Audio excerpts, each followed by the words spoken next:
By three methods we may learn wisdom. First, by reflection, which is noblest. Second, by imitation, which is easiest. And third, by experience, which is the bitterest. It's the simple things in life that are the most extraordinary. Only wise men are able to understand them. The wise know too well their weakness to assume infallibility, and he who knows most knows best how little he knows. We seem to gain wisdom more readily through our failures than through our successes. We always think of failure as the antithesis of success, but it isn't. Success often lies just the other side of failure. All this worldly wisdom was once the unamiable heresy of some wise man. There is a wisdom of the head and a wisdom of the heart. Knowledge can be communicated, but not wisdom. One can find it, live it, be fortified by it, do wonders through it, but one cannot communicate and teach it. Wisdom is not a product of schooling but of the lifelong attempt to acquire it. Who is wise? He that learns from everyone. Who is powerful? He that governs his passions. Who is rich? He that is content. Who is that? Nobody. The attempt to combine wisdom and power has only rarely a successful, and then only for a short while.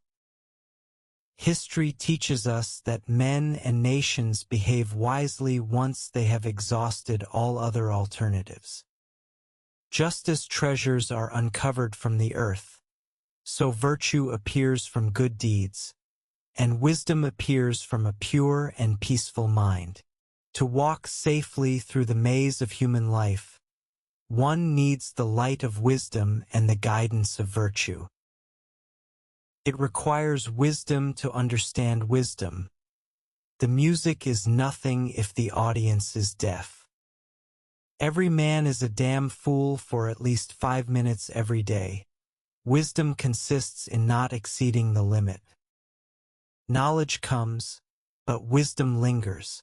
It may not be difficult to store up in the mind a vast quantity of facts within a comparatively short time, but the ability to form judgments requires the severe discipline of hard work and the tempering heat of experience and maturity. Knowledge can be communicated, but not wisdom. One can find it, live it, be fortified by it, do wonders through it, but one cannot communicate and teach it. The art of being wise is the art of knowing what to overlook. It is wisdom in prosperity, when all is as thou wouldn't have it, to fear and suspect the worst. True wisdom comes to each of us when we realize how little we understand about life, ourselves, and the world around us. Wisdom, compassion, and courage are the three universally recognized moral qualities of men.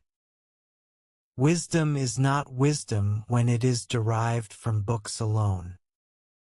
Wisdom is the quality that keeps you from getting into situations where you need it.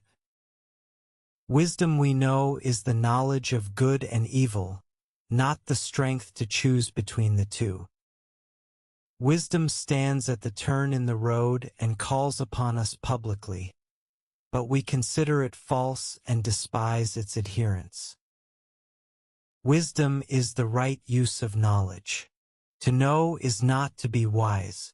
Many men know a great deal, and are all the greater fools for it. There is no fool so great a fool as a knowing fool. But to know how to use knowledge is to have wisdom. We are drowning in information, while starving for wisdom. The world henceforth will be run by synthesizers, people able to put together the right information at the right time, think critically about it, and make important choices wisely.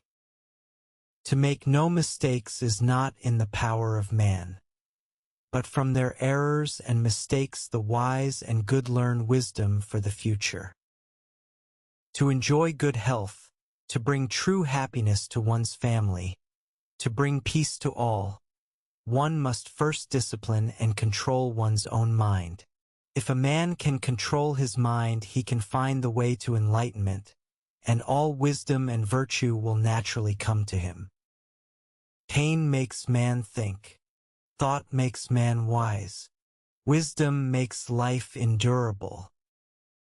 All human wisdom is summed up in two words: wait and hope. We don't receive wisdom.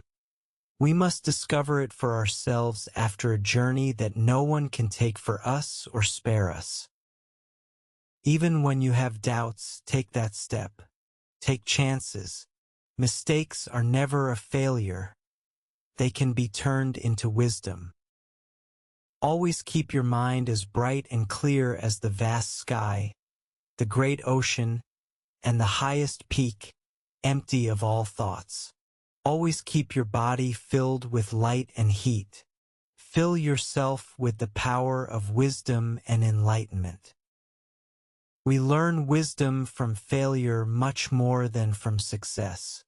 We often discover what we'll do by finding out what we'll not do, and probably he who never made a mistake never made a discovery.